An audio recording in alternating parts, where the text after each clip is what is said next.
Jackie గారు అని type చేస్తే నాకు ఎక్కడ ఇండివిజువాలిటీ కనిపించకుండా హరిత జాకీ గారు అంటేనే అలా కొన్ని డీటెయిల్స్ మాత్రం వచ్చాయి. టీవీ సీరియల్స్కి వచ్చాక ఇద్దరం కలిసి హరిత జాకీగానే పిలవబడడం జరుగుతుంది. మా ఆవిడ పేరు కొడితే నాది వచ్చిందన్న నాకు ఏమాత్రం నామోషం లేదు. I'm very happy. ఎందుకంటే మమ్మల్ని ఒక్కళ్ళగా చూడలేదు, ఇద్దరిని ఒకళ్ళగా చూస్తున్నారు. కుంకుమ పువ్వు టైంలో హరిత గారు జాకీ గారు ఆ సీరియల్ చేస్తున్నప్పుడు మీ ఇద్దరి కోసమే సీరియల్ చూసిన వాళ్ళు చాలా మంది ఉన్నారు. మళ్ళీ ఆ అవకాశం రాలేదా? డెఫినెట్గా నేను మంచి మూవీస్, మంచి వెబ్ సిరీస్ వస్తే మంచి క్యారెక్టర్ అయితే చేయడానికి రెడీ. మీకు క్యారెక్టరైజేషన్ తగ్గుతుందన్నప్పుడు ఒక ఈగో ఫీలింగ్ లాంటిది ఖచ్చితంగా ఒక మూల అనిపిస్తుంది. చాలా మంది అడుగుతూ ఉంటారు, మిమ్మల్ని అలా క్వశ్చన్ చేశారా?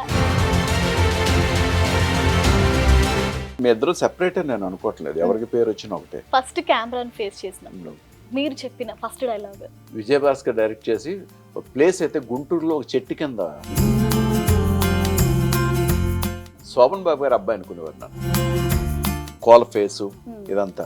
ఫస్ట్ మా సత్యారెడ్డి గారు రే నువ్వు నా శోభన్ బాబు రానివారు. మీ ఇద్దరి పెళ్లి తర్వాత మీ లైఫ్ చేంజ్ అయింది కంప్లీట్ గా అని అనుకున్నారా? 100% నేను చాలా అలరిగా ఉండేవాడు, నేను బాగా అలరి చేసాను. ఒకవేళ హరితని కాకుండా నేను ఎవరైనా పెళ్లి చేసుకుంటే నా లైఫ్ ఎప్పుడైనా ఆ థాట్ వచ్చిందా? చాలా మంది లైఫ్లో ఏంటని మీకు తెలుసు, నాకు తెలుసు. పేపర్లో చూస్తాం, అవి బయటికి రావు. ఎందుకంటే వాళ్ళు దే ఆర్ నాట్ సెలబ్రిటీస్ కాదు కదా వాళ్ళు.